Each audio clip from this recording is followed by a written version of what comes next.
Hey, hey, hey. What's up, everybody? It's your boy Ron, aka Ron the Artist, coming to you live. And welcome to Ron's Recap. I'm here today to recap and review the TV show RuPaul's Drag Race, Season 14, Episode 15, titled Reunited. Reunited. Live from Las Vegas. Reunited, and they were from doing this reunion show from Las Vegas. It was a great episode, it was a great episode. We got to get down to the nitty gritty of things. I always like the reunions. We haven't got to do a reunion in maybe like 2 seasons. Like season 13 and season 12, they didn't get to do that. Maybe in like 3 or 4, maybe like 3 seasons they haven't done that. Maybe since like season 10. But I always love it. I love it. Because maybe season 11. I remember Silky and Raja's season, their original season, and where Raja threw that doggone purple wig across the... Okay, we're not going to get into that. Because that's a different story for a different day. That's a different season. All of that. Raja's new, bigger, and better. So we're not going to dive into that. But, yeah. I was happy to see this reunion episode. Again, we haven't seen it in maybe like 2 or 3 seasons, but it was good. It was good. And I was happy. I'm happy that it came back because we needed that. And I needed to hear from some of the girls. Okay, so let's dive into it. The reunion episode, again, I was just happy to see Cornbread and Carrie Colby.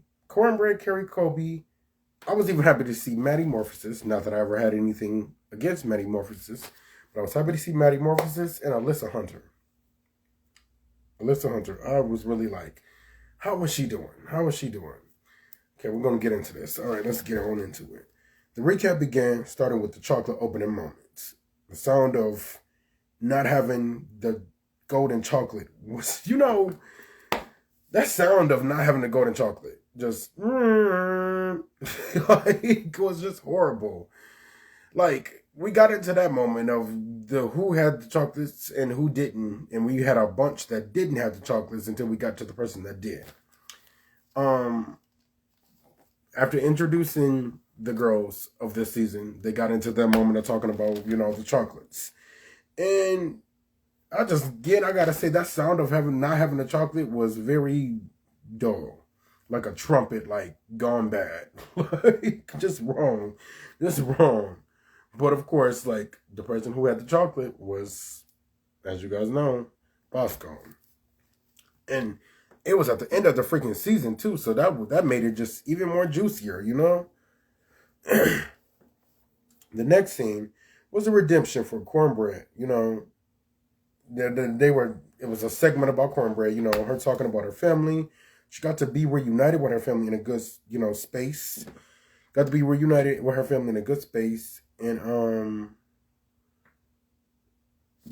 yeah, I guess that moment of her talking about her family, not, disowning her, yeah, and, acting like they didn't really want her, and they didn't really care for her presence. I'm assuming that was discussed, and they moved on from it, and they've grown from it, so I'm happy to hear that. I'm definitely extremely happy to hear that, because growing up black and queer, gay, LGBTQ is hard. Under that umbrella, it is hard. Because there's a lot of stipulations and beliefs and different things that's deep-rooted from mentalities, along with religion, etc., and things it just goes bad and sour. It goes bad and sour quickly in a home of an LGBTQ, in the home of an LGBTQ plus member. It's one thing if there's a few people in the house that are under the umbrella, but it's another if there's only one, which just leaves so much room for the black sheep of the family, to be the black sheep of the family. Not always, but in most cases, yes. It's crazy, but that's what it is, and I'm just happy that was addressed, especially on live TV. When Cornbread said that, I'm sure people probably came to Cornbread's parents about that, and they got addressed. So I'm happy to hear that. Sidebar, I definitely agree that Snatch Game would have been so much better had Cornbread been there. I know for a fact that she would have made it to that Snatch Game episode, and I know it would have been that much more lit. Deja Scott probably wouldn't have won that episode if Cornbread was still there. Cornbread was already hilarious and funny and humorous without a freaking, character or without mimicking somebody else outside of drag. So imagine if she actually did that as well. That would have been so much more funny. I would have liked to see who she would have done. I would have liked to see who she would have done. But we'll see what happens with Cornbread in the future. Hopefully she'll get a chance to do that, Snatch Game at some point, because I feel like we need to see Cornbread on another season or something. She says she's not going to be on season 15, but I don't know why. But I hope so. I hope so. On to the next thing. The girls going in on the topic of the non-stop talking of Jasmine Kennedy. That was another cute and rekindling redemption moment. They got on it. Cornbread tapped on it like, oh, you still interrupt me as I'm talking. As Rue asked her a question about Jasmine Kennedy. She's like, oh, you still interrupt me while I'm talking. But I live, girl, I live. Go carry on to be great. That was cute. Jasmine Kennedy was like, oh, I'm still learning. That was cute. Okay, so the next scene. The revisit of Diabetes, dragging Jasmine Kennedy any chance she got this season. In 9 episodes, as Jasmine counted. And there was 13 episodes. Maybe I'd say probably, that was probably all the episodes that Jasmine Kennedy was in that she drug her. Y'all know how I feel about Diabetes and this Jasmine Kennedy beef. Diabetes is a complete B word. A complete B word. She's been a B to others and just not so nice. That being said, I do not wish her harm or any ill will. This is a TV show. In spite of me not liking the stuff that I've seen from her on this show, in real life, I do not wish her any harm or any bad intent. Therefore, you Drag Race fans that are hopping in her DM, sending her death threats, or however y'all are sending her death threats, is foul. Foul, unacceptable, and not okay. And that is something that really the show has to get to talk about more often. Because that is the only way I feel like that is going to dwindle down hate from the girls. For the girls. Hate for the girls. Okay, there's always a villain. There's always a villain of the season. Last season happened to be Candy Muse, which was one of my favorites from the beginning. And she was an underdog, so I stuck with I rode out with her to the end, but I also drug her and stated when she was wrong. But there's always a villain. My point is there's always a villain every season. And in spite of there always being a villain, nobody deserves death threats. And these are people that you don't even know. And this is a TV show where people could be paid to say, do XYZ, whatever. Come on now, Drag Race fans. Come on now. Come on. We got to do better. We got to do it better. But back to the main topic. She was being a bitch. Even in that moment, she was being somewhat of a bitch to Jasmine Kennedy by not answering the phone and reaching out and just not really trying to be receptive to anything. And I'm just like, Diabetes, you just need to apologize and own it, apologize and move the hell on. And it didn't really work out in that moment. And again, to the death threats, to the fans and media, please stop. Flat out, it's not okay. And as much as I do not care for Diabetes and her attitude, I do not wish death threats and stuff like that on her. At all. Okay, moving on. Alyssa Hunter. Trade of the season. Her hot self. I really thought she was one of my favorites from the beginning. When they first put out the teaser for season 14, I loved her aesthetic. And then I ended up liking a picture on Instagram before the show aired. like before the teaser came out of a drag queen that was like on a wall and like with a mask and like a black and white long dress, like hanging off of a wall, like off of a ladder, off a wall. And I did not know that was her until I recently went back through my saved images and saw that it was her before Drag Race aired. She probably already had filmed Drag Race at the time, but it was before it aired or the teaser came out. But I was here for it. I loved it, and I was like, okay, that was her. Again, she has strong drag moments. It just didn't really prevail over TV. And I definitely think Miss Alyssa Hunter, aka Trade of the Season, Trade of Season 14, she was like, she went home way too early. I think she should have been there at least a good 3 to 4 more weeks. At least 3 to 4 more weeks. I'm just saying. But she got the title as Trade of the Season. Ru acknowledged it, as all of America acknowledged it. So kudos to Alyssa Hunter. I hope to see more of her. I really do. I hope to see more of her as well.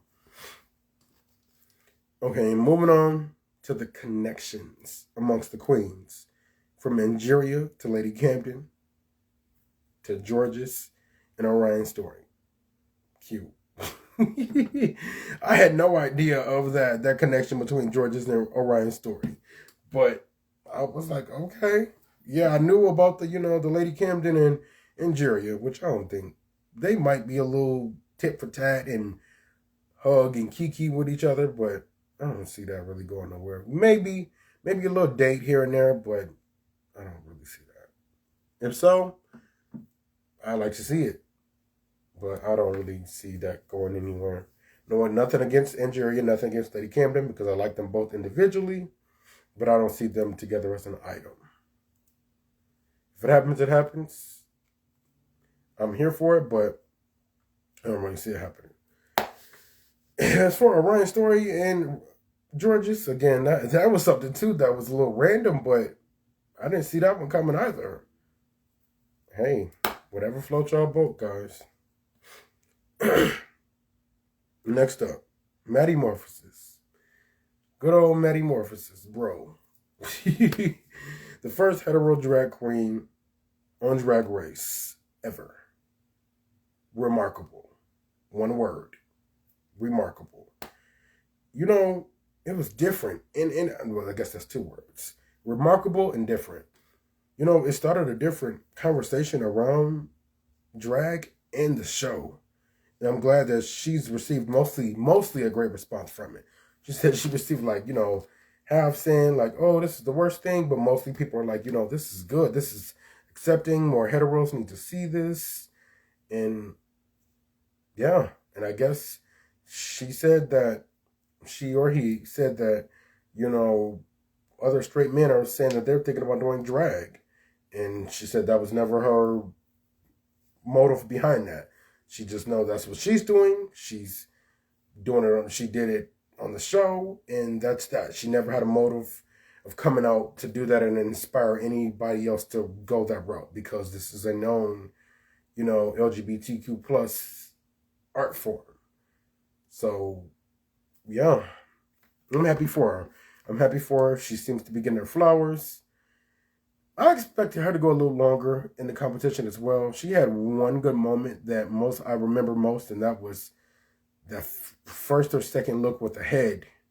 You guys know what I'm talking about, with the head look. And she wore those flats that they drug her for days and weeks about wearing flats with that little dress.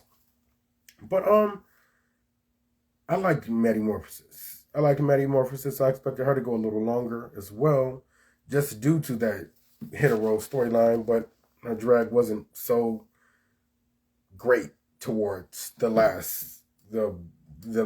getting closer to the episodes where she went home. Okay, so moving on. Again, kudos to Metamorphosis. Moving on. The girls coming out as trans this season. There was 5 trans women on this season. Technically, 2 on the show that came in the show as trans. 1 main, bold, in-your-face trans woman from the first episode, her entry, Carrie Colby, as trans. 3 more girls came out as trans, and I want to say Cornbread, she acknowledged being trans or being related to trans while on the show, but it was known while she was on the show that she was trans. If that makes sense. I don't think she made an announcement of her being trans on the show, but it was known that she was trans while she was on the show. Does that make sense? If I'm wrong on that, come quote me. But I love my girl. No offense, Cornbread, but I love my girl. I love you, girl. I love you, girl. I love you. But, so basically, 3 girls came out as trans this season. And the heaviest being Jasmine Kennedy.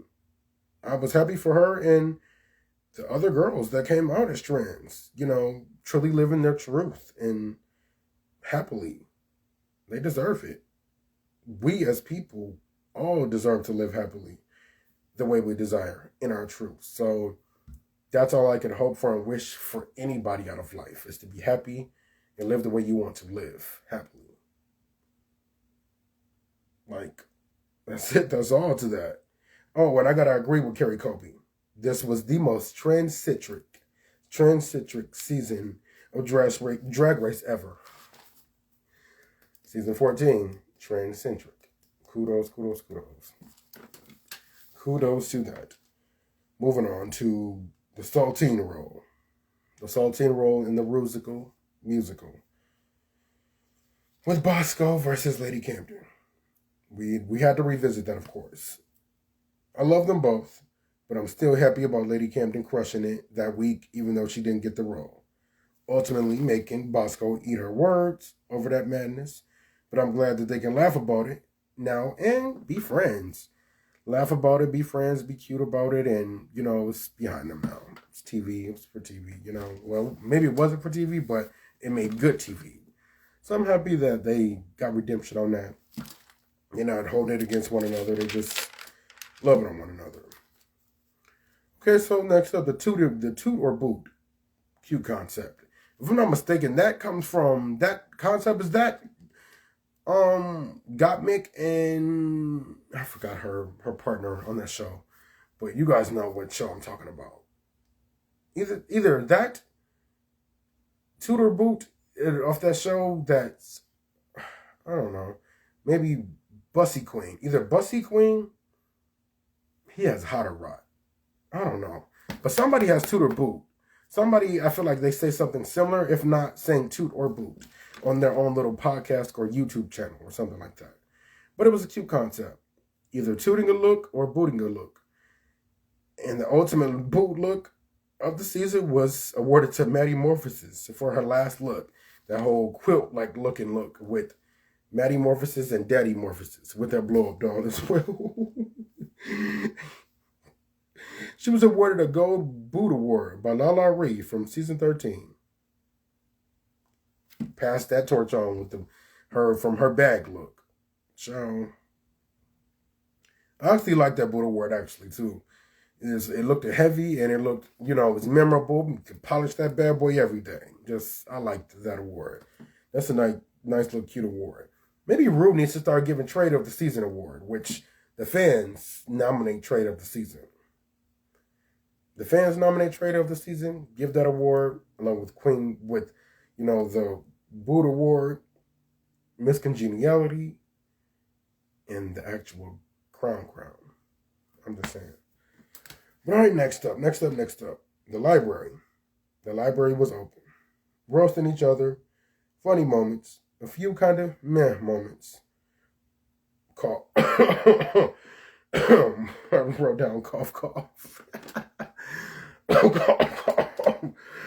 writing a story. That was lame, guys. But Orion's story was lame. She was lame in that moment with the library. Everybody else is reading. Cornbread, she was talking a little fast, but she read. They were reading. They were shady all through the season, all through the episode, tonight's reunion. But fun shady. Up next, Ru gave the girls an opportunity to speak their minds. This is getting toward the end of the episode. Ru gave the girls an opportunity to speak their minds, thankfully. And after the whole tragic moment with Diabetes crying and, pretty much being bombarded, and that's where it was known that she was getting all this hate online, and, that Jasmine Kennedy kind of went in on her, and I was kind of grateful and happy that, Jasmine Kennedy did go in on Diabetes because Diabetes went in on her again, just all season, just dragging hard. So hard. And Jasmine Kennedy never really did anything to her. Just never did anything to her, but Diabetes took the opportunity to apologize to Jasmine Kennedy for her behavior and to anyone else that might have been offended. Hinted at Georges. She also let it be known that her phone is open to anyone wanting to talk and wanting to call and get anything off their chest. And Jasmine and the girls were receptive to it, and a few other girls had some quick little minor things to say. And cute. They were all being nice at that moment. All being nice. I hope Jasmine Kennedy and Diabetes squashed that. It was petty. It should have never started. Diabetes, all it was is mostly rooted for her. It was rooted from her being in the competition and being stressed. I know it was. Her being a B word this entire season was her feeling threatened. Threatened and just shook by the competition, stressed. And she showed it in a bad manner. She kind of pushed all that out on Jasmine Kennedy when she didn't deserve it. But again, I hope they fixed that and they solved that behind closed doors, off camera. So the last scene of the episode was a word from the top 5 contestants, being Lady Camden, Angeria, Willow Pill, Bosco, and Diabetes. The word was about their highs and their lows, and the most surprising one out of all of them, everybody had their highs and their lows, but the most surprising one and that really hit, that I felt like, okay, I feel that, was Diabetes. She said her lowest moment was her highest moment, and that was going home that first episode, which was the second episode, but that was the second premiere. But she was the first one to go home and got the opportunity to come back. And that being a catalyst, pushing her to the top 5. And I gotta agree that was a moment where that was a low moment. And I remember I was rooting for it too. Like, I want to see what the girl got. She come from a strong drag family. Crystal Method, let's see what she got. And then when she got back, she was delivering at the same time being a B word throughout the competition. And I was just like, this is not it, love. This is not it. But I guess the stress of that and the mental of trying to beat that got to her. So ultimately it worked in her favor because that pushed her to be in the top 5. Pushed her to be in the top 5. Do I think she's going to win this competition? No, but I am going to applaud her for making it to the top 5. Hell, the last 2 or 3 episodes, she's really slayed. And that last episode of this reunion, she killed it. And I am so happy for her. I was so impressed with her results that entire episode. From the performance, the video, that dress on the runway with the burn holes, I am still gagged over her. That was such a brilliant idea to just not make it so, pageantry and just dull and glammed up. That was such a good idea to do that and come and put burn holes. It was very fashionable as well. So that look will always sit in my head rent free. Diabetes, if you're watching this, yeah, girl, I don't really care for you because the attitude and behavior it gave, but I am super proud of the results that you put up with and you dealt and you soared through this competition. And that last episode prior to this reunion was everything. So I will give you your kudos. I will give you your applause. I'm not going to hate on you. Again, you just know I just feel how I feel about that feud with Diabetes and your attitude. That's it. That's all. If you get the opportunity to come back for All-Stars or whatever, we'll see how it goes. But how much harder and with a better attitude next time. Please, Diabetes, you gave what was supposed to be gave at the end of this competition. For sure. And that pushed you to the top 5. But again, the attitude was not it throughout the season. So, that was the end of the episode. The last thing I got to say is I just can't wait to see who takes this crown. I'm Team Angeria, of course. Let you guys know that now. I'm Team Angeria, but if she does not win, I'd like to see either Bosco or Lady Camden take home that crown. Especially Lady Camden. Lady Camden, that's another one who started to really like show up toward the end of the middle of the competition. So at the beginning, she was getting a little lost, but she really started to show up at the middle of the competition. And probably around the same time, Diabetes started to show up. Like that same episode with that little housewife situation, they both had strong moments and they popped out and came hard, So I guess they both kind of were neck and neck with the performances is when they showed up, and it's showing why they're both in the top 5. But Lady Camden will be an interesting perspective because she will be not only the first English or Brit to be on the U.S. season, not only that, but she'd be the first English/Brit to carry and wear the U.S. crown, even though they have a drag race in UK in British or Britain, England, all the above. But she will be the first. She's a U.S. citizen, but she will be the first Brit/English to wear a U.S. crown. So that would definitely be a dynamic. That would be interesting to see, but I feel like Angeria deserves it. Angeria deserves it more than anything. I feel like she got to get it. She's not the best dancer, but the girl she has some funny moments. She will perform. Even though she can't dance, she will perform. She has a presence. The girl is very polished. Very, very, very, very, very polished. And she can dress down too. She's going to give you pageantry at its finest, like all day, every day. And Jerry is going to give you pageantry. She's going to let you know she's from the pageant world. She's going to be dressed down in gowns and just very polished and just laced up, glammed up. And Jerry is just the complete package for me. Again, it lacks a little bit in the performance, but she makes up in other ways in performance, as she's not going to let you down in performance, but she cannot dance in a performance, but she will perform. She will perform. She can perform. She can't dance too well, but she will perform. She's even got some funny moments in there. She can talk and do a little hosting. And Julia is just it for me, guys. Bosco. That's another person. Again, that's if Lady Camden or Angeria doesn't get it. Bosco I feel like, is the only other worthy candidate in my opinion. Well, Willow Pill, she's a good competitor as well, but I don't see her really holding the title. I don't see that happening. That would be nice for her to hold it too, but Bosco, she has strong tendencies too. She definitely can perform.